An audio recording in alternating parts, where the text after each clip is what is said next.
दुआ है परवरदिगार आलम हम सब की इबादतों को अपनी बारगाह आली में कबूल फ़रमाए और जो मकसद ज़िंदगी मकसद इबादत लेकर इन मजालिस में आते हैं, खुदा उन मकासद में भी हम सबको कामयाबी नसीब फरमा दें।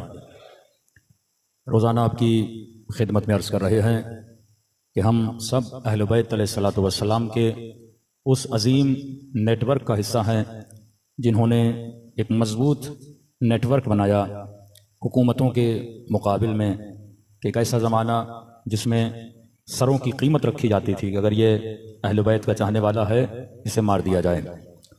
मैंने कल मौला के एक सहाबी की मिसाल दी, मुअल्ला बिन खुनैस असहाबे सिर था इमाम जाफ़र सादिक़ अलैहिस्सलातु वस्सलाम का।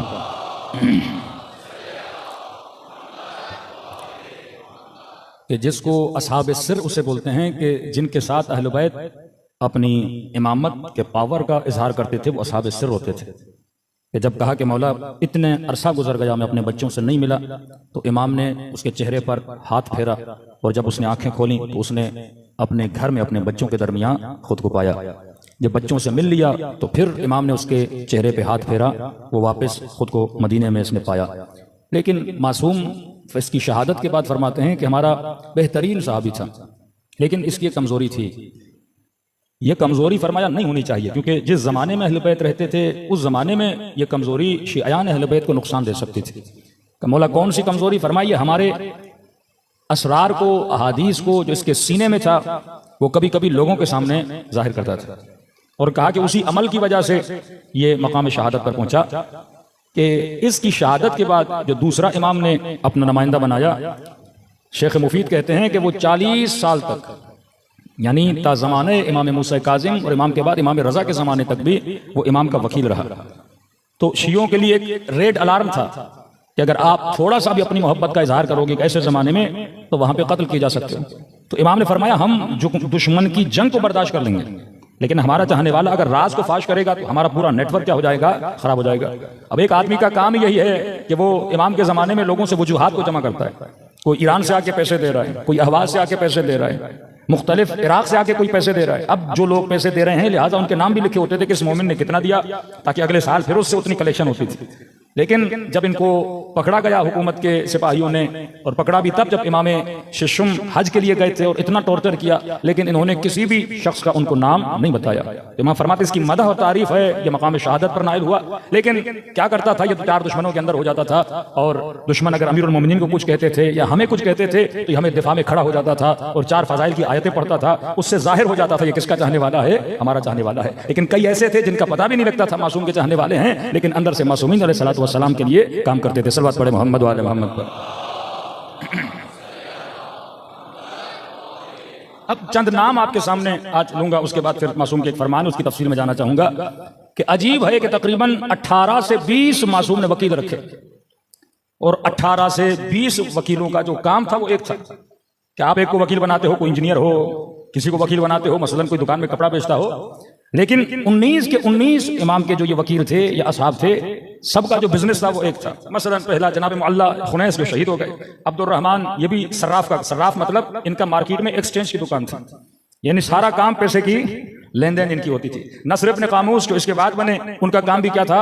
एक्सचेंज का काम था। इस्माइल इब्न इमरान इनका काम भी एक्सचेंज का। जाफर इब्न हयान इनका काम भी सर्राफ का। यूनुस इब्न अम्मार इनका काम भी एक्सचेंज का काम था। खारिजा इब्न मोहम्मद इनका काम भी एक्सचेंज का।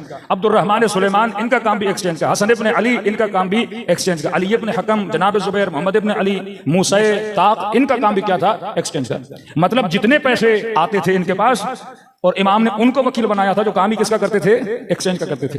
मतलब दुश्मन का जर्रा बराबर भी इनके ऊपर शक नहीं जाता था, क्योंकि जो बंदा काम ही दिरहम और सिक्के का करता है। और बाज इमाम के साहब इतने मशहूर थे कि जैसे ये मौला के साहबी हैं मोमिन ताक, यानी ये हेड ऑफ द एक्सचेंज थे। एक्सचेंज की जो मार्केट थी उनके हेड थे। ये बड़ी आसानी से पहचान लेते थे ये सिक्का झूठा है, ये सिक्का असली है। तो जितना पैसा मासूमीन के पास आता था उन्होंने एक्सचेंज वालों को दे दिया था। अब दुश्मन अगर अटैक भी करता तो क्या बोलते? भाई पैसा किसका है?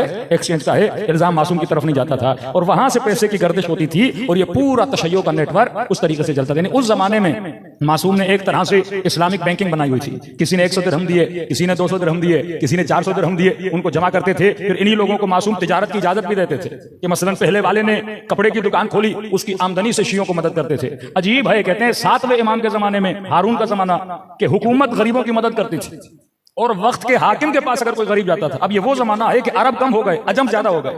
इतने इन्होंने मुल्क फतह किए कि बार्सिलोना तक इस्लाम फैल चुका, चीन के बॉर्डर तक इस्लाम फैल चुका। अरब की तादाद कम हो गई, अजम की तादाद ज्यादा हो गई, लिहाजा ये आते थे मदद के लिए, तो वक्त हाकिम इनको सब्सिडी देता था, मदद करता था। इमाम मूसा काज़िम के जमाने में हाकिम जब मदद करता था तो 15 दिरहम देता था, और यही लोग 7वें इमाम के पास रहते थे तो इमाम 150 दिरहम इनकी मदद करते थे। कि आज अगर कैलकुलेट किया जाए तो तकरीबन 650 ग्राम सोना बनता है। यानी मौला ये नहीं कि उनको चवन्नियां दे मदद करें, नहीं, इतने पैसे देते थे, उस पैसे से वो अपना रोजगार भी चलाएं, अपना बिजनेस भी चलाएं। जब ये मासूम एक राज बता रहे हैं कि अगर मुआशरे में अपने तशय्यो के नेटवर्क को मजबूत करना चाहते हो तो सबसे पहले मुआशरे की गुर्बत को मिटाओ। एक इंसान के पास खाने के लिए पैसे नहीं, आप कहते रोजा रखो, वो अपने रात के खाने के लिए परेशान है, मैं उसे नमाज का दर्ज दूं, मैं उसे दीन का दर्ज दूं, मैं उसे हिजाब का दर्ज दूं, और मैं दीन तब तक नहीं फैला सकते जब मुआशरे की इकोनॉमी को क्या करो, मजबूत करो। सल्लल्लाहु अलैहि मोहम्मद वाले मोहम्मद।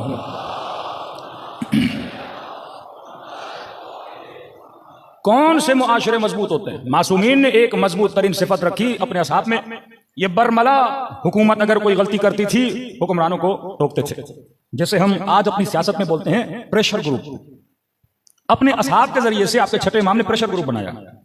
या हाकिम गलती करता था और जिसने कत्ल किया इमाम के सहाबी को, इतना प्रेशर था आपके छठे इमाम का कि हाकिम को उसको किसास करना पड़ा। इतना प्रेशर था आले रसूल का कि मामून को इमाम रजा को अपना वली अहद बनाना पड़ा। इस कदर उम्मत में अहले बैत अलैहिस्सलातु वस्सलाम ने अपना प्रेशर बनाया था। अब एक तरफ वो नजरिया जो कहे कि हुक्मरानों को अमर बिल मारूफ करने की जरूरत नहीं है, एक नजरिया अहले बैत अलैहिस्सलातु वस्सलाम का कि आप बगैर अमर बिल मारूफ, यानी जब तक, यही पाकिस्तान है, अगर बुराई के खिलाफ आप एक प्रेशर ग्रुप नहीं बनाओगे, एक हाकिम अगर उम्मत से नहीं डरेगा कि कल मैंने फिस्को फुजूर किया, ये लोग मेरे खिलाफ उठेंगे और आवाज बुलंद करेंगे, कल इस मुल्क में मैंने बेहयाई को आम किया, ये प्रेशर ग्रुप होता है ना। हाकिम अल्लाह से डरे न डरे, क्योंकि उसने हुकूमत पे रहना है तो उसको किसका खौफ होना चाहिए? कम से कम आवाम का खौफ होना चाहिए। मैं छोटी सी मिसाल दे रहा हूं ताकि आपको इमाम हुसैन का जमाना समझ में आ जाए। मसलन अगर आज आपका शायद कल मिसाल दी कि नहीं, आज आपको पता चले कि मसलन किसी हुक्मरान ने 4 अरब रुपए चोरी किए, तो आप लोगों को ताज्जुब होगा, यहाँ एक नॉर्मल न्यूज है आप लोगों के लिए, भाई फला हुक्मरान 4 अरब लेके भाग गया, तो शायद हमारा रिप्लाई है जनाब ये तो छोटा चोर है, हमने तो 10 अरब भी सुने। आप सुनो कि मसलन कोयटा में बम ब्लास्ट हुआ और 40 लोग उस बम ब्लास्ट में मर गए। क्या ये शॉकिंग न्यूज है आपके लिए या एक नॉर्मल न्यूज है आपके लिए? कि मोटरवे पे मसलन किसी खातून का रेप हो गया, क्या ये शॉकिंग न्यूज है आपके लिए कि एक मुसलमान मुल्क में रेप हो जाता है? एक मुसलमान हाकिम इतना पैसा लूट के जाता है, कोई अफसर रिटायरमेंट के बाद इतने जजीरे खरीद लेता है, क्या ये आपके लिए शॉकिंग न्यूज है? नहीं, ये फासिक मुआशरे की निशानी है कि जिस मुआशरे में गुनाह आम हो जाए, मतलब मेंटली लोग एक चीज को एक्सेप्ट कर लें कि 4 अरब का चोरी होना कोई बड़ी बात नहीं, 5 अरब का चोरी होना कोई बड़ी बात नहीं। कौन सी कौमें खुददार होती हैं, कौन सी कौमें इज्जत वाली होती हैं कि मौलाना पाकिस्तानी पासपोर्ट की कैसे इज्जत होगी जब हाकिम खुददार नहीं, जब कौमें नेशनलिस्ट ना हो। एक कौम कब नेशनलिस्ट बनती है? जो अपने कल्चर को बचाती है, जो अपनी तहजीब को बचाती है, जिसे हम कहते हैं सिविलाइज्ड कौमें। लेकिन जो मेंटली वेस्टर्नाइज हों, जो मेंटली गुलाम हो, कि आपके एक्स प्राइम मिनिस्टर की एक अच्छी आदत थी, वो जहां भी जाता था अपना लिबास पहन के जाता था। ये खुददार कौमों की निशानी है कि जो अपने कल्चर को, अपने लिबास को क्या करते हैं? प्रमोट करते हैं। आप शख्सियात को, एक्टर्स को, सेलिब्रिटीज को पहचान सकते हो, अगर उनकी सोच को पहचानना चाहते हो तो मासूम फरमाते हैं इंसान अपने लिबास से पहचाना जाता है। उसका लिबास बताएगा कि ये किसको फॉलो करता है। और फरमाया कि हमारे अदुव का कभी लिबास ना पहना करो, जो चीज दुश्मन की पहचान है वो तुम्हारी नहीं होनी चाहिए। कि हमारे हाजिर वजीर आजम ने जब निगरान दौर में वजीर आजम थे और आज वजीर आजम है, इन्होंने एक ही शलवार कमीज सिलवाया है, वो भी नीले रंग का। मैंने सिर्फ वही देखा है, वो भी बहालत मजबूरी कभी कभी बेचारे पहन लेते हैं, वरना ज्यादातर लगाव किसके साथ है? वो उसी शलवार। क्योंकि कौम का जो वजीर आजम होता है वो कौमों का फेस होता है। आप इंडिया को देख लीजिए, मोदी को देख लीजिए, जहां जाता है वो अपना लिबास पहन के जाते हैं। लिबास जब मतलब ये खुददार कौम है, मतलब ये अपने कल्चर को प्रमोट करने वाली कौम है। क्यों फरमाया अन्नासु अला दीन मुलूकिहिम, लोग किसके दीन पर होते हैं? अपने हुक्मरानों के दीन पर होते हैं। वजीर, वज़रा, हुक्मरान वो कौमों का फेस होते हैं। अब यजीद बना हाकिम, the face of the nation, इस्लामी ममालिक का फेस है। जब कौमें छोटे गुनाह को एक्सेप्ट कर लेती हैं तो फिर हुक्मरान बड़ा गुनाह की तरफ अपना कदम बढ़ाते हैं। आपने 1 अरब की चोरी को अगर एक्सेप्ट कर लिया, कल 4 अरब की चोरी को भी एक्सेप्ट करेंगे, परसों 8 अरब की चोरी को भी एक्सेप्ट करेंगे। जब पहला जुल्म मदीने में हुआ तो मदीने वाले खामोश रहे, फिर दूसरा जुल्म हुआ असहाब रसूल कत्ल हुए, खामोश रहे, फिर तीसरा जुल्म हुआ नवासे रसूल के बदन पे तीर लगाए गए इमाम हसन, माशरा खामोश रहा, फिर जंग में मौला हसन के कदमों से मुसल्ला खींचा गया, माशरा खामोश रहा। तब जाके करबला आती है। करबला एक नॉर्मल वाकया नहीं है शियों के लिए, स्टडी करना चाहिए भाई क्यों हुआ वाकया करबला, असबाब कौन से थे, आलात कौन से थे। फसाद एक दिन में नहीं होता, किसी मुल्क में इनकलाब एक दिन में नहीं होता कि लोग समझो खुमैनी साहब ने बस निकले और कौम निकली और ईरान में इनकलाब आ गया। नहीं मेरे अजीज, शहीद सफवी, शहीद मदनी, शहीद मेहराब, दस्तगायब जैसे लोग, ये मेहनतें थी आवाज़ शिराजी बुजुर्ग, कौमों की मेंटली तरबियत की जाके कौम तैयार हुई। पहले इस पे आमादा करो कि लोग गलत को गलत बोलें, लोग सही को सही बोलें। जिस कौम के अंदर ये चीज मिक्स हो जाए कि उनको सही गलत लगने लगे या सिर्फ खामोश हो जाए कि ज़ियारत आशूरा मौला समेअत बिज़ालिक फरक़ियत बिह, जो कत्ल हुसैन में शामिल नहीं थे लेकिन सुना कि इमाम हुसैन शहीद हो गए और खामोश रहे, मौला फरमाते उस पर भी अल्लाह की क्या है, लानत है। जो जुल्म सुने और जुल्म के ऊपर क्या रहे, खामोश रहे। उस जमाने में भी थिंक टैंक थे जो पॉलिसीज बनाते थे, आज भी आपके यहाँ पॉलिसीज बनती हैं। वो मुल्क खुददार होता है जो अपनी तहजीब को, अपने तमद्दुन को बढ़ाता है। हमारे कोर्टों से फैसला आता है कि भाई आज के बाद जितने फैसले होंगे वो उर्दू में होंगे, लेकिन जो ये फैसला दिया वो इंग्लिश में। जिनकी जबानें, जिनकी अपनी लैंग्वेज, जिनका अपना अल्फाबेट खत्म हो जाए, कि मतलब हम इतनी तरक्की कर जाएं लेकिन हम अपने अल्फाबेट में नहीं लिख सकते। जहां पे खुदखाही मन्नियत इतनी बढ़ जाए कि मुझे उर्दू नहीं बोलना आती, लिहाजा मैं हलफनामा भी दूंगा तो किस में लूंगा, इंग्लिश में लूंगा, यानी अपनी आसानी के लिए पूरी कौम का क्या करूं, सत्यानाश कर दूं। जब कौमें मेंटली गुलाम हो जाती हैं, मुआशरे इमाम हुसैन मेंटली गुलाम था। जिस मुआशरे में गलत को गलत बोलने की तवानाई नहीं थी, वो कभी गलत को गलत नहीं बोल सकते थे। अब इमाम ने फरमाया ये मुआशरा मुर्दा है। अब इस मुआशरे में अगर कोई बंदा नेकी को बुलंद करता है, ये जिहाद कर रहा है। कि मैंने मिसाल दी आपके कराची के किसी एमएनए साहब की कि जिन्होंने जीती हुई सीट अपनी क्या कर दी, छोड़ दी। ये एक तरह का जिहाद है कि आप एक मुआशरे में अच्छे मैनर्स, आप एक मुआशरे में अच्छी रविश, आप अपने मुआशरे में ईमानदारी का एक अच्छा रोल मॉडल क्या कर रहे हो, बना रहे हो। ऐसे अफराद की अहले बैत ने अपने जमाने में क्या की है, तारीफ की है, जो जुल्म के खिलाफ क्या करते थे, आवाज को बुलंद करते थे, जो जुल्म के मुकाबले में खड़े हो जाते थे। फरमाया ये माशरे की नब्ज को चेक किया करो, अगर इन्हें आदत हो गई झूठ बोलने की। अब मौलाना हम इसी माशरे में रहते हैं, हम क्या करें भाई, आप अपने घर के अंदर ये इस्लाह करो कि बच्चा अगर छोटी गलती कर रहा है उसे वहीं पे टोको। ये ना कहो कि मौलाना ये बच्चा है, इसने गलती की तो क्या हुआ, नहीं, आज ये छोटी गलती करेगा कल ये बड़ी गलती करेगा। कोई खातून ये ना बोले कि मौलाना अगर मेरे 4 बाल नजर आ गए तो कौन सी क़यामत आ जाती है। नहीं मेरे अजीज, शैतान कम से शुरू करता है और ज्यादा तक इंसान को ले जाके गुमराह करता है। सल्लल्लाहु अलैहि मोहम्मद वाले मोहम्मद मोहम्मद व अज्जिल फरजहुम। एक अच्छी साइन है कि मसलन आपके माशरे में किसी हुक्मरान को ये गुनाह नॉर्मलाइज कैसे होता है। मसलन बता रहा हूं, आपके यहाँ कोई ड्रामा दिखाया जाएगा, ड्रामे में दिखाया जाएगा कोई एक्टर शराब पी रहा है, नीचे एक सबटाइटल आएगा कि शराब पीना हराम है, बच्चे ये सीन न देखें, बच्चों के लिए मना है। भाई फिर दिखा क्यों रहे हो? आपको क्या जरूरत पड़ी आप एक ड्रामे में शराब पीना दिखा और ये नीचे लिखो कि बच्चे ना देखें। जैसे अंग्रेज फिल्म बनाते हैं ना, लिखते हैं ये एडल्ट्स के लिए हैं, अंडर 18 ना देखें, अंडर 13 ना देखें। अब सबसे पहले जब आप ये पढ़ते हो अंडर 18 ना देखें, आप पहले उसी को खोलते हो। फितरत इंसान है, जिससे इंसान को रोकोगे इंसान उसी चीज के अंदर क्या होना चाहता है, दाखिल होना। इसे कहते हैं गुनाह को नॉर्मलाइज करना, कि इतना दिखाओ इतना दिखाओ आपके लिए नॉर्मल हो जाएगा। बदहिजाबी को नॉर्मलाइज कैसे किया जाएगा कि आपके यहां अलग से अवार्ड होता है। इस पूरे अवार्ड को मैनेज कौन करता है? Western mindset. भाई पाकिस्तान में एक अवार्ड हो रहा है तो आप पाकिस्तानी लिबास पहनाओ ना, आप अपने कल्चर को प्रमोट करो ना। हमारे घरों में खवातीन वो कपड़े नहीं पहनती जो कपड़े वहां की एक्ट्रेसेस को पहना के लाया जाता है, ताकि मुआशरे में बेहयाई को क्या किया जाए, नॉर्मलाइज किया जाए, ताकि आपकी आंखों को आदत हो जाए गुनाह को देखने की। जब आंखें आदी हो गई फिर आपके घर में अगर कोई ऐसा वाकया होगा, आंखों को आदत होगी, आप उस कदर गैरत का मुजाहिरा नहीं करोगे जितना पहले करते थे।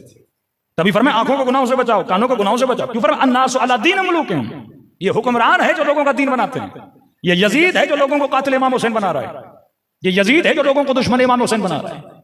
हाकिम को अगर खौफ नहीं होगा आवाम से कि भाई कल लोग मुझे टोकेंगे, आज बिजली चली जाए लोग निकलते हैं, लेकिन आपने देखा कभी कोई अपने दीन के लिए निकले, कभी कोई अपने ईमान के लिए निकले? आज सिर्फ फिक्र यह है कि मौलाना बच्चे ने फलां स्कूल में जाना है, वहां पे एजुकेशन बहुत अच्छी है, इंग्लिश बहुत अच्छी पढ़ाई जाती है, बच्चा लेवल कर रहा है, बच्चा लेवल कर रहा है, लेकिन वो मासूम का फरामीन, ये नेटवर्क ऑफ अहलुल बैत अलैहिस्सलातु वस्सलाम कि अपने बच्चों को गलत महफिलों में न भेजा करो। फरमाया गलत दोस्त इंसान को तबाह बर्बाद कर देता है। ये क्वेश्चन मुझसे यूरोप में बाज वालिदैन करते थे कि मौलाना बेटी 14 साल की हो गई, हिजाब छोड़ दिया बेटी ने। हम ठीक है, वहां का बाप तो मजबूर है, न बीवी पर कंट्रोल है न बच्चों पर कंट्रोल है। लेकिन हैरत हुई, इस साल मुझे पाकिस्तान से किसी पोश इलाके से फोन आया कि मौलाना बेटी ने A-लेवल कर लिया, अब मुझसे बहस कर रही है कि बाबा मैं हिजाब नहीं करना चाहता। और वो भी इतने मॉडर्न माइंडेड, मौलाना मैं क्या पूछ रहे हैं, मौलाना मैं क्या करूं, मैं कौन सी दलीलें दूं उसे, मैं कैसे उसको मुतमईन करूं। यानी पूरी अन्नासु अभी तो दुनिया उसे फरमाते हैं, ये खतरनाक जुमला है कि लोग दुनिया के गुलाम बन चुके हैं। फिक्र ये तो है कि बच्चा अच्छी एजुकेशन हासिल करे, अच्छी इंग्लिश बोले, लेकिन ये फिक्र नहीं है कि जिस स्कूल में जा रहा है उस टीचर का लिबास कैसा है, जिन दोस्तों की बर्थडे की पार्टी में मेरी बेटी जा रही है उसकी दोस्तें कैसी हैं। मैंने तो सिर्फ ये सोचा कि सुबह से शाम तक मैंने कमाना है, बच्चों को स्कूल के हवाले कर दिया। आज सबसे ज्यादा हमारे बच्चों को ये स्कूल खराब कर रहे हैं, आज सबसे ज्यादा नौजवानों को ये मीडिया खराब कर रहा है, टीवी खराब कर रहा है। एक मुत्तकी परहेजगार मोमिन बेटा पता चला कोई सिंगिंग में पता नहीं किस फील्ड में चल रहा है, तो क्या मौलाना यकीन नहीं आता ये इनके बेटे हैं। मैंने कहा जरा उनकी वालदा की रिपोर्ट मुझे ला कर दो तो मैं तुम्हें बता दूंगा। बाद में पता चला इसकी खराबी में सबसे बड़ा हाथ उसकी माँ का था। अब जाहिर एक बच्चे को एक्टिंग का शौक है, इस्लाम एक्टिंग से मना नहीं करता, सही एक्टिंग करवाओ ना।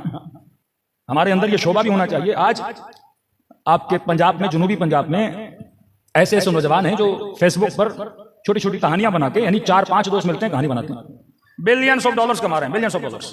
27 साल की एज में करोड़पति बन गए। तो ये मेरे बच्चे को शऊर क्यों नहीं? इस्लाम में एक्टिंग बना नहीं, अच्छे ड्रामे बनाओ, अच्छी कहानियां बनाओ, पॉजिटिव मैसेज दो। एक तरफ निजाम शैतान वो ड्रामे बना रहा है जिसमें हर ड्रामे में ये दिखाया जा रहा है कि बीवी शौहर के साथ खयानत कर रही है, हर ड्रामे में ये दिखाया जा रहा है कि शादीशुदा औरत एक नामहरम से दोस्ती कर रही है, एक्स्ट्रा मैरिटल अफेयर्स हर ड्रामे में दिखाए जा रहे हैं। और दिखा रहे हैं कि मर्द इतना शरीफ है कि कहता ठीक है अगर आपका कोई मसला नहीं हो तो आप ले जाइए। ये आहिस्ता आहिस्ता मुआशरे को इसी तरह बिगाड़ा जाता है कि आज से 20 साल पहले जो आप बर्दाश्त नहीं करते थे आज आपके बच्चे बर्दाश्त करते हैं। ये मुआशरे में फिस्क फुजूल इसी तरह बैठता है। अब जिस तरह बुराई आहिस्ता आहिस्ता फैलती है इसी तरह अच्छाई भी आहिस्ता आहिस्ता फैलती है। एक अनपढ़ बच्चा पंजाब में व्लॉग बना के करोड़पति बन सकता है। अगर आपके बच्चे को शौक है इस फील्ड में आने का, आप उसे पॉजिटिव रास्ता दिखाओ, उसे सही बात बताओ, जिस रास्ते पे चले उसकी दुनिया भी बने उसकी आखिरत भी बने। सल्लल्लाहु अलैहि मोहम्मद वाले मोहम्मद पर। हमारी नस्लों ने जनाब मुख्तार को पहचाना फिल्म इंडस्ट्री से। हमारे बच्चों ने अमीरुल मोमिनीन की फिल्म देखी तो पता चला वलीद कौन था, फलां कौन था, फलां कौन था। इमाम रजा की हिस्ट्री का पता चला फिल्म से, जनाब यूसुफ की जिंदगी का पता चला फिल्म से, क्योंकि इंसान को तस्वीरें याद रह जाती हैं।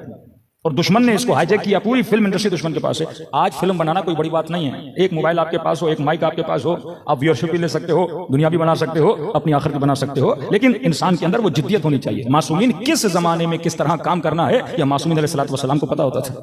कई ऐसे मासूमीन का साथ जिनको ड्यूटी दी आपका काम है मुनाजरा करना, किसी को कहा तुम्हारा काम है फिक़ी मसाइल हल करना, किसी को कहा यहां से चले जाओ अहवाज में जाके क्या करो तबलीग करो। यही इमाम रज़ा, कितना अच्छा सिनेरियो बनाया इमाम रज़ा ने कि डॉक्टर शरीयतें कहते हैं कि अमीरुल मोमिनीन का होना ही बाज लोगों के लिए मुश्किल का बाइस था, क्योंकि अहले बैत इतने अच्छे थे तो लोग हाकिमों को कंपेयर करते थे अहले बैत से कि अगर अली इतना आदिल है आप आदिल क्यों नहीं, अगर अली के पास इतना इल्म है तो आपके पास इनका वजूद इनके लिए खतरे का बाइस बना हुआ था। जिस तरह आज शीयत का वजूद बाज लोगों के लिए खतरे का बाइस बना हुआ है कि भाई इन्होंने हमें तंग करके रखा है। सारे मुसलमान चुप हैं, लुबनानी चुप नहीं होते। सारी उम्मत खामोश है इसराइल के मामले में, ईरान बार बार क्यों बोलता है। सारी उम्मत खामोश है, ये यमन वाले खामोश क्यों नहीं होते। यानी एक तरफ सुकूत कामिल और एक तरफ बसीरत कामिल, तो आपका वजूद उनको खटक रहा है। इसी तरह अमीरुल मोमिनीन का वजूद खटकता था, लोग कंपेयर करते थे। 7वें इमाम के जमाने वजूद खटकता था, यहां तक कि उनको फौजी छावनियों तक महदूद कर दिया ताकि लोगों की इनकी मुलाकात हो। यहां तक कि मासूम को आप मस्जिद में भी नहीं जा सकते क्योंकि लोग आपकी नमाज देखते हैं, फिर हमें कहते हैं आप नमाज क्यों नहीं पढ़ते। तो मुआशरे में किसी अच्छे गुरु का होना, किसी अच्छे लोगों का होना, वो मुल्ज़म करता है उन बदकारों को कि लोग बोले कि जब ये अच्छा हो सकता है तो आप अच्छे क्यों नहीं हो सकते। सल्लल्लाहु अलैहि मोहम्मद वाले मोहम्मद पर। और ये नहीं कि मासूमी ने सिर्फ अपने जमाने में, बाज़ औक़ात तय्युल अर्ज़ करके अपने शियों की मदद करते थे। कि ये उलझने जब पैदा हुई, मराजे के हवाले से मैंने एक किस्सा जिक्र किया। शेख अब्बास क़ुम्मी अपनी मफ़ातिह जनान में लिखते हैं कि एक इस्फ़हान का ताजिर, देखिए मासूम तायद किस तरह फरमाते हैं कि आज अगर मैं इस नेटवर्क को मजबूत करना चाहता हूं माली मदद के जरिए, खुम्स देखें, तो मुझे शक है कि पता नहीं ये इमाम ज़माना तक पहुंचता है कि नहीं पहुंचता। कि अल्लाह कहता है ना तुम जो बकरे ज़बा करते हो उसका गोश्त मुझ तक नहीं पहुंचता लेकिन तुम्हारी नीयत मुझ तक पहुंच जाती है। तो ये इस्फ़हान का ताजिर कहता है कि मैं अपना खुम्स लेके नजफ गया, तो नजफ में कुछ मराजे थे, मैंने उनको दिया। एक को मैंने मसलन 1 लाख रुपया लेगा, एक को मैंने 30,000 दिया। बसरा गया, वहां पे एक और मर्जा था, मैंने उसे 30,000 और दे दिए। काजमेन गया, वहां पे एक और मर्जा थे, मैंने 40,000 उनको दे दिए। काजमेन गया, मैंने ज़ियारत की इमाम मूसा काजिम की। फिर सामिरा गया, मैंने ज़ियारत की इमामैन हुमामैन की। कहता जब वापसी पे पलट रहा था, शब जुमा थी, तो वापसी के रास्ते पे मेरी मुलाकात एक सैयद बुजुर्गवार से हुई, बड़ा नूरानी चेहरा, सैयद वाला लिबास। तो उन्होंने मेरा नाम लेके कहा कि फलानी कहाँ जा रहे हो? तो मैंने कहा मैंने ज़ियारत कर ली, अब लंबा सफर है, मैंने वापस ईरान जाना है। तो कहा देखो आज शब जुमा है, और शब जुमा मेरे जद की ज़ियारत करने का बहुत बड़ा सवाब है। अब ये क्या समझ रहा है कोई सैयद है, तो ये सवाब मत गवाओ, ज़ियारत करो फिर जाओ। तो मैंने कहा ठीक है सैयद बुजुर्ग, अगर आप कहते हैं मैं आपके साथ, आप भी जा रहे हैं, हमें भी जा रहा हूं, हरम शब जुमा है, मेरे जद की ज़ियारत करो। कहते हैं हम साथ चलने लगे। कहते हैं रास्ते में एक जमीन का प्लॉट था, वो किसी सैयद का था। वक्त के हाकिम ने उस प्लॉट पे रोड बनाया, कब्जा करके किसी सैयद के घर पे रोड बना दिया। हमारे मराजे का फतवा था कि क्योंकि ये मकान गस्बी है तो शिया इस जमीन से न गुजरे, क्योंकि गस्ब हो चुका है। तो जैसे वो प्लॉट आया तो मैंने उस प्लॉट से दूरी इख्तियार की। तो इन्होंने कहा कि दूर क्यों जा रहे हो? मैंने कहा महाराजे का फतवा है, यहां से नहीं गुजरना। तो फतवा सही है, लेकिन क्योंकि ये हमारा ही प्लॉट है, लिहाजा हम तुझे इजाजत देते हैं कि यहां से गुजरो। कहते अब भी मुझे बात समझ में नहीं आई। पहुंचे हरम में, मुझे कहा कौन सी ज़ियारतें पढ़ते हो? मैंने कहा मौला ये पढ़ता हूँ, सैयद ये पढ़ता हूँ, वो पढ़ता हूँ। उन्होंने कहा ज़ियारत अमीनुल्लाह पढ़ो, इस ज़ियारत की बड़ी फजीलत है। तो कहा मैं पढ़ता हूँ, मेरे साथ पढ़ो। कहते मैंने ज़ियारत अमीनुल्लाह पढ़ना शुरू किया। लेकिन जब सलाम देते हैं ना 12 इमामों को, मेरा सलाम हो अली पर, मेरा सलाम हो हसन पर, मेरा सलाम हो हुसैन पर, कहते हैं जब 12वें पर वो आते थे तो ये नहीं कहते थे मेरा सलाम हो महदी पर, कहते थे मेरा सलाम हो मुझ पर। अब भी मैंने समझा। फिर कहा कि ज़ियारत जामे कबीरा पढ़ी है? मैंने कहा जी, इसकी बहुत फजीलत है, इसमें फज़ाइल अहले बैत अलैहिस्सलातु वस्सलाम है। फिर उन्होंने ज़ियारत जामे कबीरा पढ़ी, फिर मैंने उनके साथ ज़ियारत जामिया कबीर पढ़ी, और फिर जब सलाम की बारी आती थी ये खुद पे सलाम करते थे। फिर अब भी समझ में नहीं आया। नमाज पढ़ी हमने, नमाज पढ़ने के बाद जब वापसी पे चले, अब मुझसे पूछने लगे इस्फहान से आए हो? मैंने कहा जी, इस्फहान में फला आलिम है, मुबल्लिग हैं, उन्हें जाकर हमारा सलाम देना। फला काम करते हो? कहा जी, अल्लाह तुम्हारे रिज़्क़ में क्या अता करे, बरकत अता करे।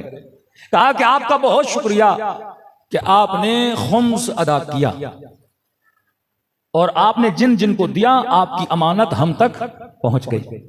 और कहा ये थोड़ा सा जो तुम्हारे पास बाकी है, बसरे जाना, फला आलिम है, उसे देकर आना। अब कहता है मैं रास्ते में चल ही रहा हूं। अब कहते हैं ना जिन जिन की भी इमाम से मुलाकात हुई, उस वक्त जहन को इजाजत नहीं होती थी सोचने की कि सोचे सामने कौन है। कहते अब जब मैं सोचने लगा वाकई ये कौन है, मेरा नाम कैसे पता, मैं किस शहर से हूं, उस शहर में कौन सा आलिम है, मैंने किन किन को खुम्स दिया है, कैसे पता। कहते यहां मैंने सर उठाया तो मेरी निगाहों के सामने से इमाम ज़माना ओझल हो चुके थे। अल्लाहुम्मा सल्ली अला मुहम्मद। ये असहाब अहले बैत अलैहिस्सलातु वस्सलाम जिनके अकीदों को तबलीग के जरिए से अहले बैत ने इतना मजबूत किया कि जनाब सईद इब्न जुबैर का वाक़या आप सबने सुना होगा कि हज्जाज इब्न यूसुफ ने इनका गला काट दिया, लेकिन चेहरे से मुस्कुराहट नहीं गई, क्योंकि इसका अकीदा क्या था, मजबूत था। आज एक जवान जब तंगदस्त हो जाता है, क्या हमारे इमाम ज़माना पर अकीदा इतना मजबूत है? क्या हम जब बेराह रवी पे जाते हैं अल्लाह पे इतना भरोसा मजबूत है? ईरान का एक ड्राइवर जो कहता है मैं ट्रक चलाता था, पहले जमाने में मशहद में बर्फबारी बहुत शदीद होती थी। मशहद से ट्रक चला के मैं तेहरान की तरफ जाना चाहता था, तो शदीद रास्ते में बर्फबारी हुई, इतनी बर्फबारी के जो गाड़ी के वाइपर थे वो भी काम करना तकरीबन छोड़ गए। मैंने अपने ट्रक को साइड पे लगाया और मैंने सोचा कि जब बर्फ थम जाएगी उसके बाद मैं रास्ते पर आगे बढ़ूंगा, लेकिन कहता नहीं, बर्फ थमने वाली नहीं थी और ज्यादा बर्फबारी शदीद हो गई। यहां तक कि मैंने नोट किया कि रास्ते पर जितनी गाड़ियां आ रही थी उन गाड़ियों ने भी आना छोड़ दिया। अब बीच सहरा में, मशहद और तेहरान का सफर बहुत लंबा है और 80% ये रास्ता सहराई रास्ता है। कहते मैंने कहा कोई बात नहीं, अभी भी कॉन्फिडेंस था कि कुछ भी नहीं होगा, बर्फबारी थम जाएगी। मैंने गाड़ी को बंद नहीं किया, कहीं ऐसा ना हो कि इंजन ठंडा पड़ जाए फिर इंजन स्टार्ट ना हो। लेकिन चंद मिनट के बाद मैंने देखा कि इंजन ने आवाजें करना शुरू कर दी, जैसे इंजन भारी हो गया है। एक बार भारी हुआ, 2 बार भारी हुआ, फिर भी मैं परेशान नहीं हुआ, क्योंकि मुझे सारा मैकेनिक का काम आता था। मैंने कहा बंद भी हो गया तो मैं स्टार्ट कर लूंगा। लेकिन कहता 3-4 मरतबा इसने आवाज किया और चौथी मरतबा इंजन बंद हो गया। कह रहा अब परेशानी शुरू हो गई, खौफ शुरू हो गया, क्या होगा मेरा।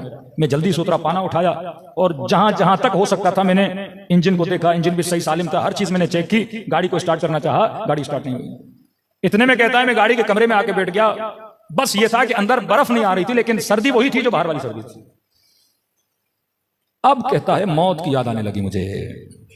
मैंने कहा ड्राइवर अब तो तू मर गया, इतनी सर्दी, सामने से कोई गाड़ी नहीं, इंजन भी बंद हो गया और आहिस्ता आहिस्ता मैंने महसूस किया कि मुझ पर गुनूद की तारी हो रही है। मैं समझ रहा था कि यह गुनूद की नींद की नहीं है, अगर आंख लगी तो यहां मैं मर जाऊंगा। कहा ना कहीं अपनी नस्लों के जहनों में इमामत के नजरिए को मजबूत करोगे तो ये बच जाएंगे। कहते अचानक किसी मजलिस में किसी मौलाना का जुमला सुना था कि शियो हम वो हैं जिनका इमाम जिंदा है। तो कहते मैंने 3 मरतबा ज़बान से जुमला का, या साहिब ज़मान अदरिकनी, मौला मेरी मदद को आइए, मौला मेरी मदद को आइए। कहते जब ये कह रहा था तो शायद हमारे बरादर ये सवाल करें कि इसने या अल्लाह मदद क्यों नहीं बोला। कहता मैंने ये नहीं बोला अल्लाह मेरी मदद कर, मैंने कहा या साहिब ज़मान अदरिकनी। खुद ही कहता है, कहता मुझे शर्म आ रही थी कि मैं अल्लाह से मदद मांगूंगा। तो किस बात पे? कहता एक तो मैं नमाज का पाबंद नहीं था, दूसरा ये मेरे अंदर एक गुनाह है कबीरा की बीमारी थी। तो अल्लाह भी तो बोलेगा ना, अब जब मुश्किल में आए हो तो अभी मेरा नाम ले रहे हो। तो मैंने कहा इमाम ज़माना की आबरू है अल्लाह के दरबार में। तो इमाम से तवस्सुल किया कि मौला मैं बहुत गुनहगार हूं, आपसे तवस्सुल कर रहा हूं कि अल्लाह के दरबार में वसीला बन जाएं ताकि मेरे ऊपर कोई रहमत आ जाए। और मैंने वादा किया कि आज के बाद नमाज की पाबंदी करूंगा, और वो गुनाह जो मैं मिंबर से बता नहीं सकता, जो बहुत कभी गुनाह की आदत थी इसे, उस गुनाह को मैं क्या करूंगा, तर्क कर दूंगा। कहता ऐसे ही अपने ख्यालों में सोच रहा था क्या होगा, बच्चों का क्या होगा, मर जाऊंगा क्या होगा, छोटी बच्ची थी मेरी उसका क्या होगा। इंसान जब मौत को देखता है तो ये ख्यालात उसके जहन में आते हैं। कहता इतने मैंने देखा उस शदीद बर्फबारी में एक शख्स आ रहा है और हाथ में पाना है। कहता मैंने ये समझा कि आगे किसी की गाड़ी खराब हुई है और वो मदद मांगने के लिए आ रहा है। तो मैंने अपना शीशा नीचे किया, मैंने कहा जी आप यहाँ पे क्या कर रहे हैं। उन्होंने कहा आप क्यों खड़े? मैंने कहा मेरी गाड़ी खराब हो गई है। कहा ठीक है मैं आपकी गाड़ी को देखता हूं। मैंने कहा मैं खुद मैकेनिक हूं, सब कुछ देख लिया। कहा नहीं हम भी थोड़ा देख लेते हैं, जब मैं कहूं तो स्टार्ट लगाना।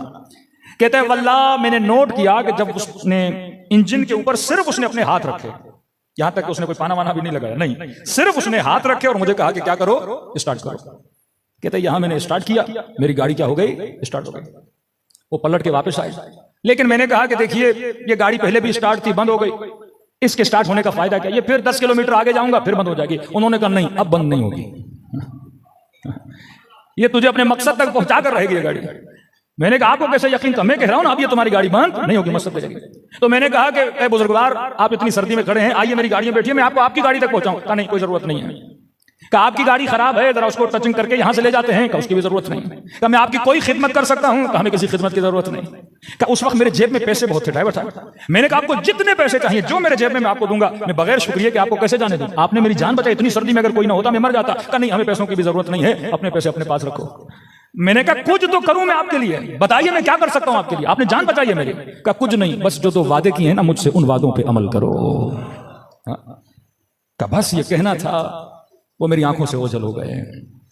ये ड्राइवर कहता है मैं गाड़ी से उतरा, कभी इधर दौड़ूं कभी उधर दौड़ूं, कभी गाड़ी के पीछे जाऊं लेकिन मुझे नजर नहीं आते। कहते हैं गाड़ी स्टार्ट की, वहां से लेकर घर तक मेरे आंसू नहीं रुके कि मैं कितना बदबख्त था। मेरा इमाम ज़माना खड़ा था लेकिन मैंने अपने इमाम ज़माना को पहचाना नहीं। कहता देर रात को घर पहुंचा, अपने बच्चों को सुफरे पे बिठाया, बीवी को सुफरे पे बिठाया, और मैंने कहा मेरी ज़ौजा, मेरे बच्चों आज के बाद जिंदगी गुजारने का तरीका मैं बदलने वाला हूं। आज के बाद नमाज वक्त पे पढ़ेंगे। ज़ौजा को कहा देख आज के बाद अपने हिजाब में सुस्ती न करना। बच्चों को समझाया कि बच्चों ये करना।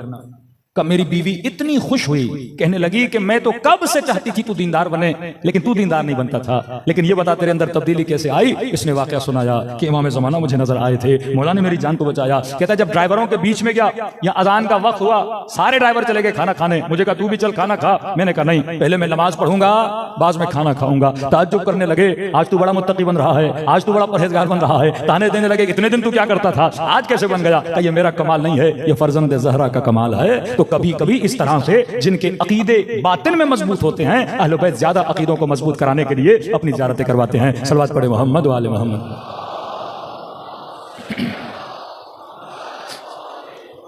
जब तक आप मुआशरे में एक अच्छा रोल मॉडल नहीं बनाओगे, नेटवर्क का मतलब यह है कि जब तक कौम सिविलाइज्ड नहीं होती। सिविलाइज्ड का मतलब क्या? जिनका अमल एक जैसा हो, जिनका कौल जिनका फ़िल एक जैसा हो।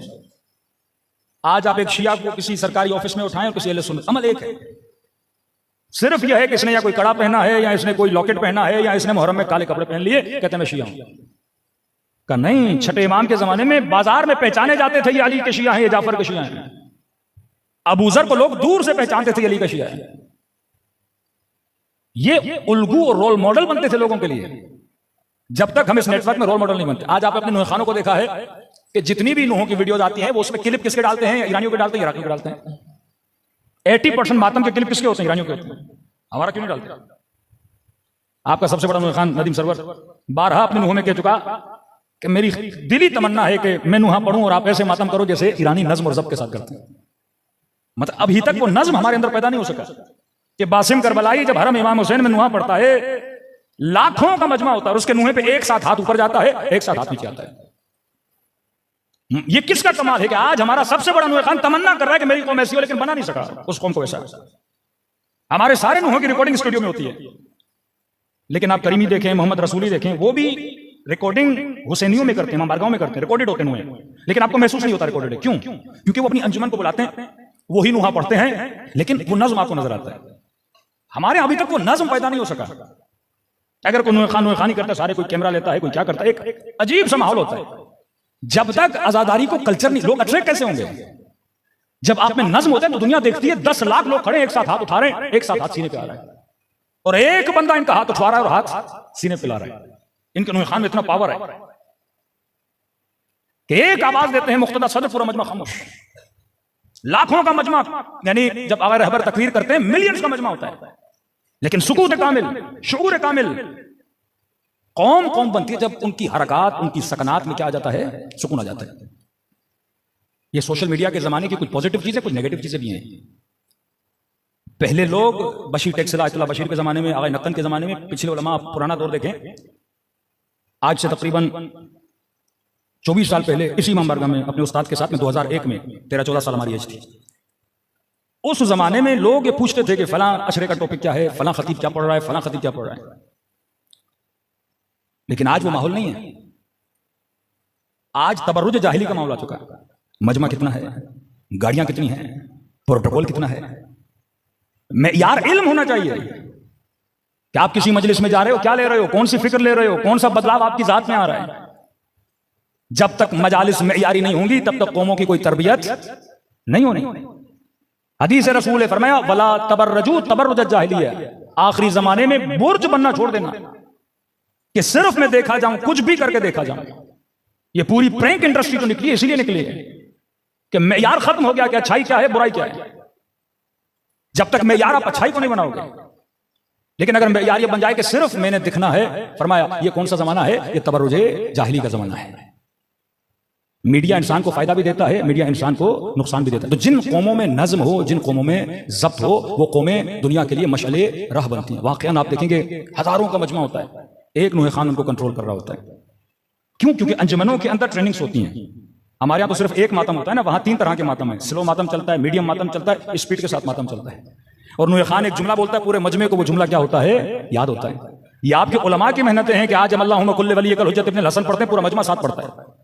पूरे मजमे से पूछिए कि आपने अल्लाहुम्मा कुल्ले वली कहां सीखी? मजलिसों से आपने सीखा ना। ये सारी तालीमें जब इज्तिमाई तौर पर कौम एक अमल को सीखती है, उस अमल में खुदा बरकत भी लाता है, तरक्की भी लाता है। सल्लल्लाहु अलैहि मोहम्मद वाले मोहम्मद।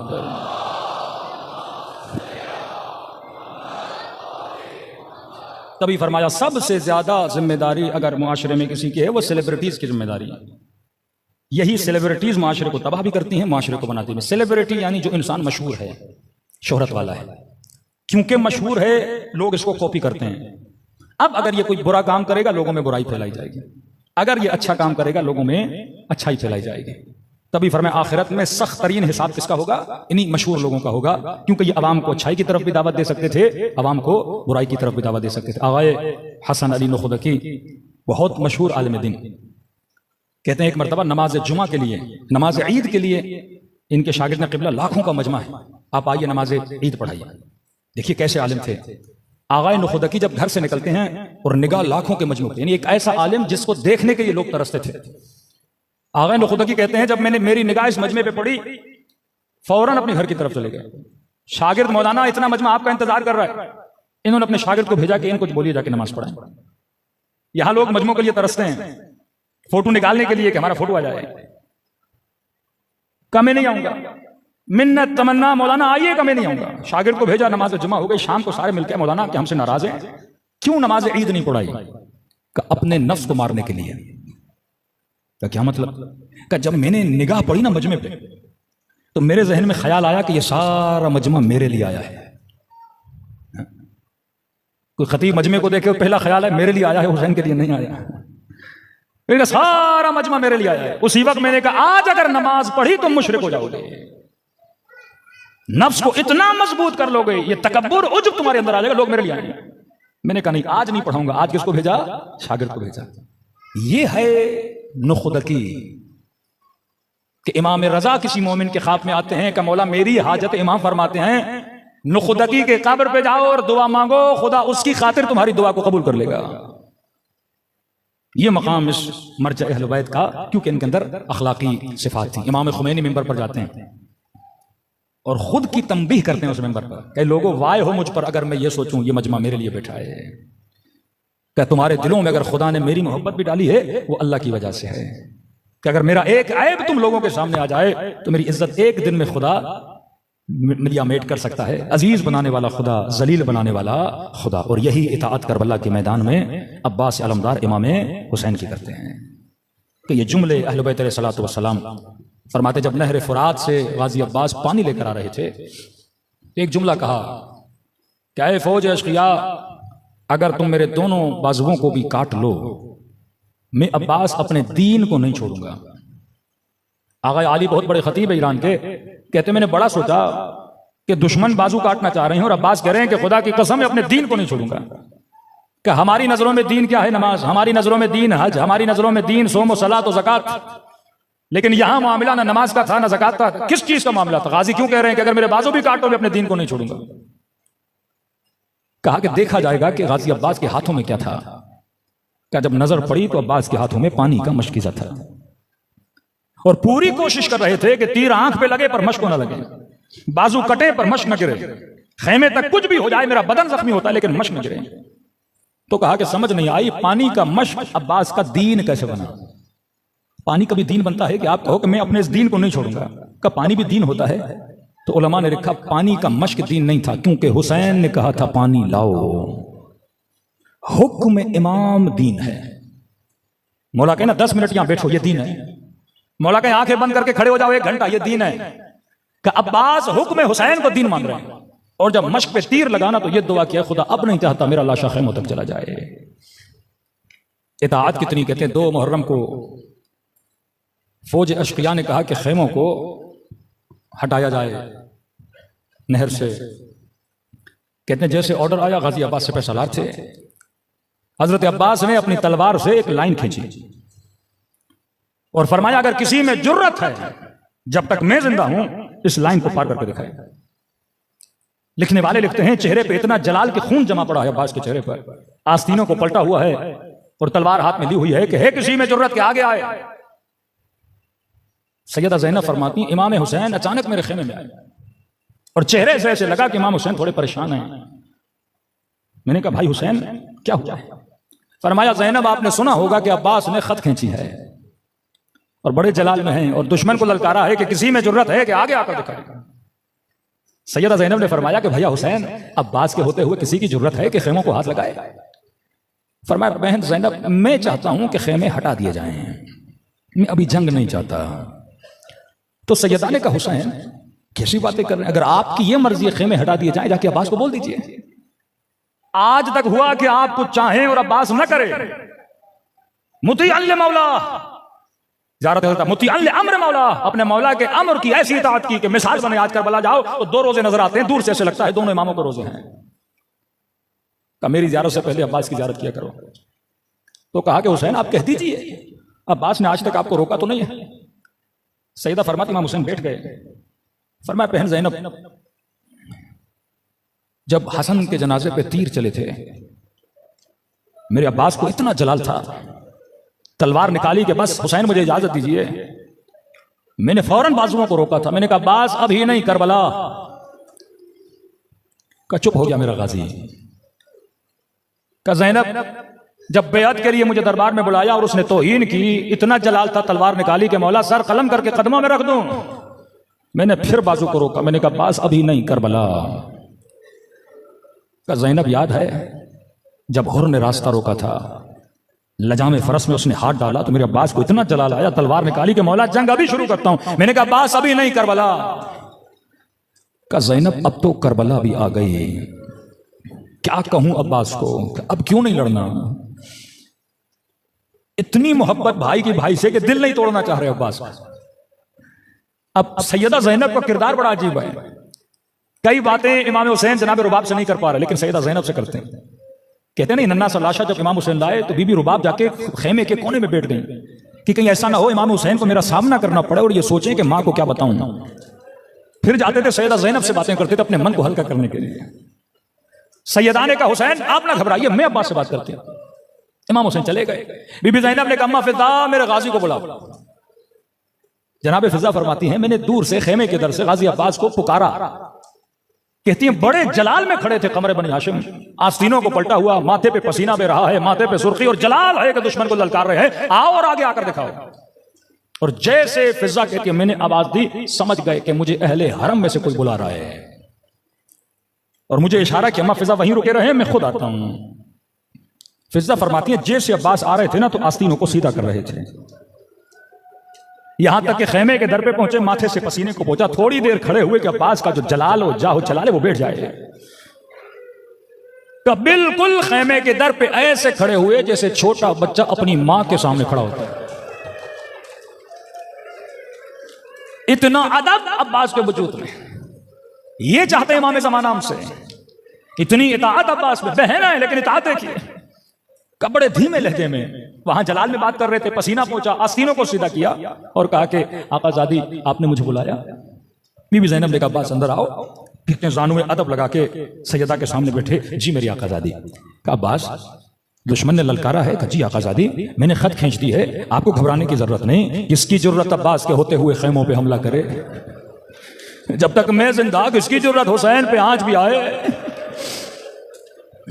बीबी ज़ैनब को बड़ा प्यार आया। अब्बास बहन कुर्बान जाए तुझ पे।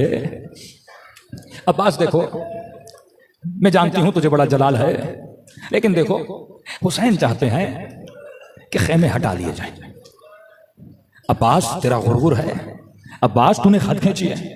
मैं ये नहीं कहती कि तू जा खत मिटा, नहीं तू खेमे में बैठ, मैं अकबर को भेजती हूँ, मैं कासिम को भेजती हूँ, वो जाके खत मिटाएंगे, खेमे हटाएंगे। तुझे दुश्मन का सामना भी नहीं करना पड़ेगा कि अब्बास ने ललकारा था, कहीं शर्मिंदगी हो कि आकाज़ादी मैंने तो चैलेंज किया है। क्या तू बैठ जा, मैं अकबर को भेज देती हूँ। फिजा कहती है मंजर देखकर मैं रो पड़ी कि गाजी फौरन खड़े हुए, कहने लगे आकाज़ादी अब्बास का गुरूर क्या होता है, अब्बास की मर्जी क्या होती है। औना मोहम्मद क्यों जाएंगे, अकबर क्यों जाएगा? अगर मेरा हुसैन चाहता है अपने हाथों से खत मिटाऊंगा।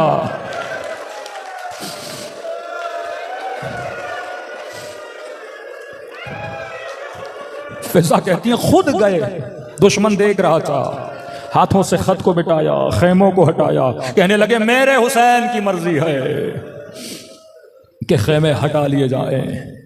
ये वाक़या नहीं है, ये इबरत है।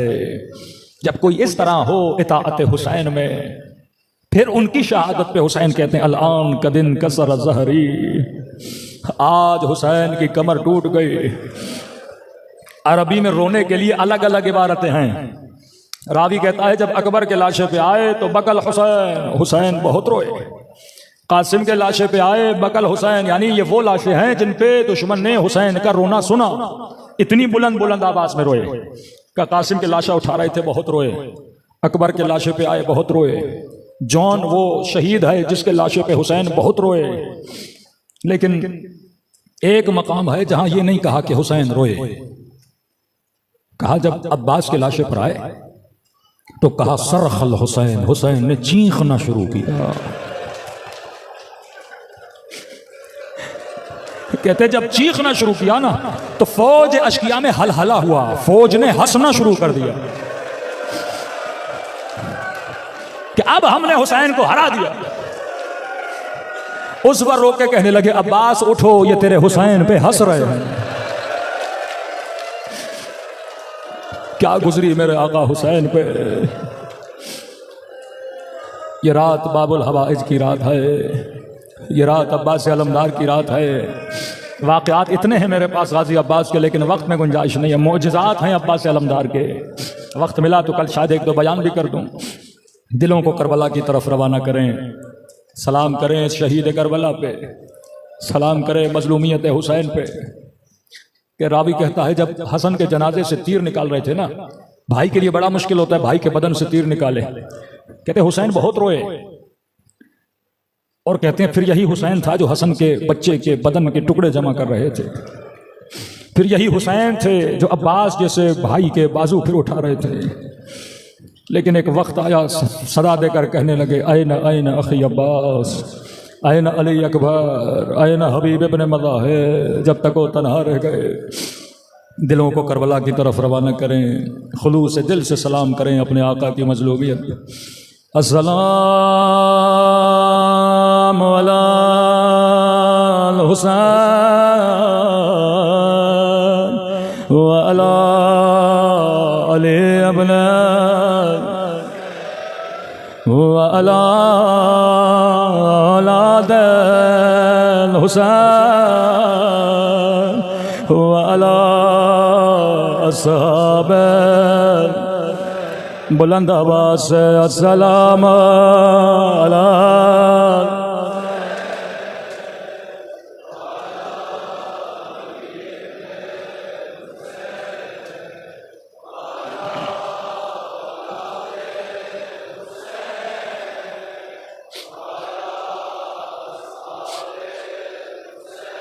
बुलंद आवाज़ से अस्सलाम अलल हुसैन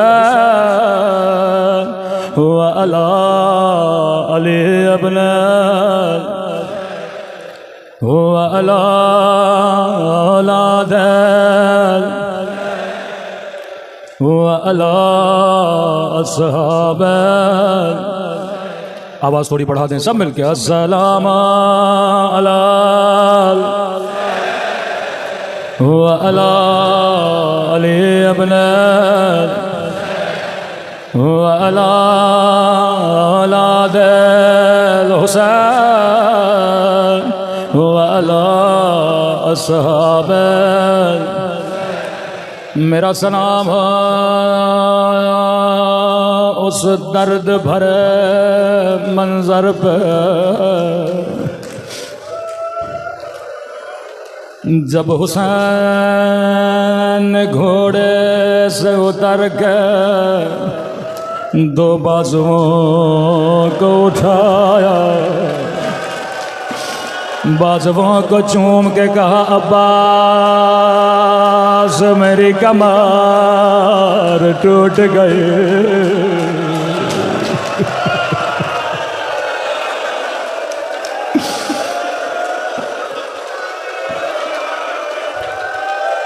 खुदा आपको करबला की ज़ियारत नसीब कराए, खुदा आपको अब्बास की ज़री दिखलाए। हरम के कुछ खादिम आयतुल्लाह कश्मीरी के पास गए, कहने लगे क़िबला कुछ मजदूरों का बंदोबस्त करें क्योंकि गाजी अब्बास की कब्र टूट गई है। आगाए कश्मीरी ने कहा मजदूर क्यों भेजूं, मैं खुद आऊँगा। ये मर जाए तकलीद सरदाब अब्बास में गए जहाँ असल कब्र मौजूद है। सर से अमामा उतारा, अपने पाँवों से जोराबें उतारी, तलबा के साथ मिलके कब्र अब्बास को बनाने लगे। किसी तालिब इल्म ने कहा मौलाना मेरा एक सवाल है, हमने सुना है मिंबरों से कि अब्बास जब घोड़े पे बैठते थे कद इतना बड़ा था कि पाँव जमीन पे लगते थे। का ये बताइए जिसका कद इतना बड़ा हो उसकी कब्र बच्चे जितनी क्यों है।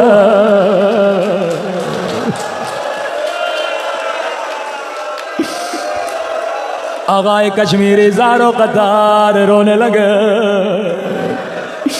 कहने लगे तूने कभी सोचा हबीब हुसैन के साथ, अकबर हुसैन के साथ अब्बास नहर फुरात के किनारे क्या कर रहे? का चौथे इमाम जब जनाजा उठाने गए, इरबान इरबान बदन के टुकड़े टुकड़े हो गए थे, अबा के दामन में जमा किया, नन्ही सी कब्र खोदी।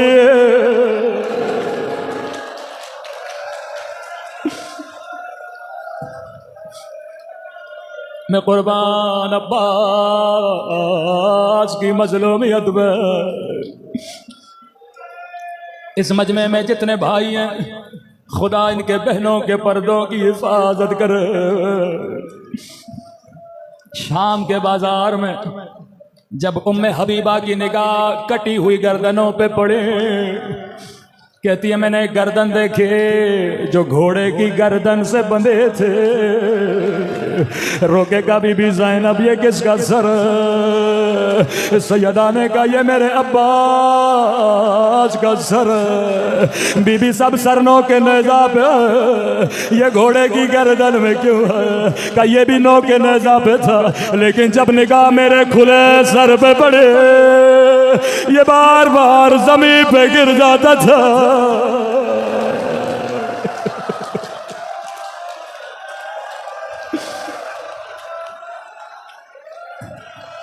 मैं कुर्बान गैरत अब्बास पे मौला हुसैन की खिदमत में आए। मौला अब मुझसे सकीना का रोना देखा नहीं जाता। मौला छोटे छोटे बच्चे आते हैं मेरी उंगलियों को पकड़ते हुए, चचा हमें प्यास लगी है, चचा थोड़ा पानी पिला दे। मौला कद ज़ाक़ सदरी, मेरे सीने में बड़ी घुटन है, बड़ी मजलूमियत से इमाम ने कहा अब्बास तू मेरे लश्कर का सिपह सालार। सर झुकाया, कहा मौला अब कोई लश्कर न रहा, मुझे इजाजत दे, पानी लो। फरमाया अब्बास ज़ैनब को तुझ पे बड़ा नाज है, अगर ज़ैनब इजाजत दे मैं भी नहीं रोकूंगा। सीधा गए सैयदा ज़ैनब के खेमे में, आकाज़ादी इजाजत मांगने आया हूँ। उसी तरह सानू अदब लगा के बैठ गए। सैयदा ने कहा अब्बास जानती हूँ क्यों आए हो, मैं ज़ैनब तुझे रोकूंगी नहीं, लेकिन अब्बास मेरी कुछ बातें सुनता जा। जी मेरी आकाज़ादी, अब्बास शहर कूफा था, बाबा अली की हुकूमत थी, मेरा काफिला शहर के बाहर रुका था।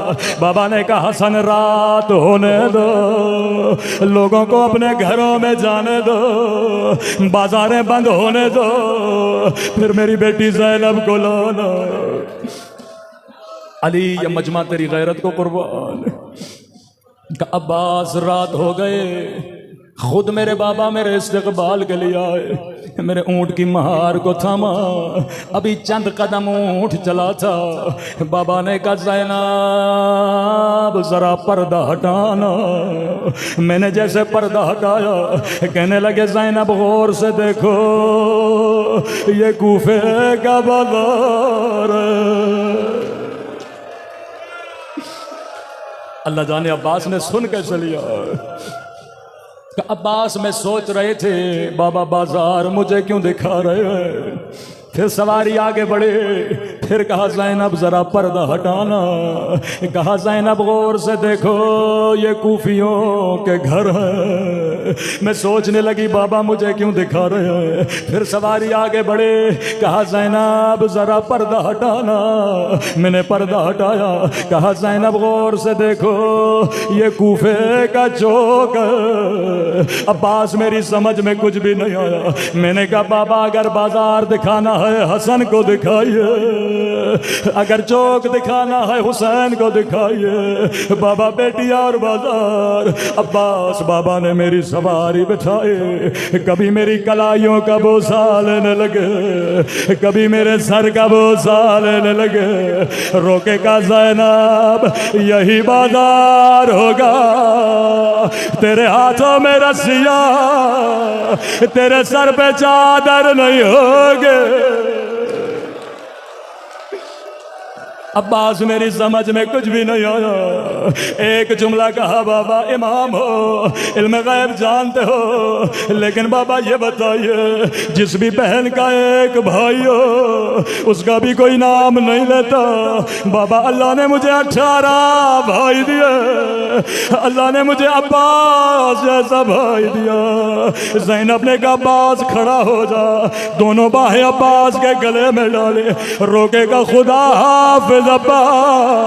अब मैं ज़ैनब समझ गए, मेरे हाथों में रसिया, मेरे सर से रिदा, ओ मेरे लुटने का वक्त करीब है।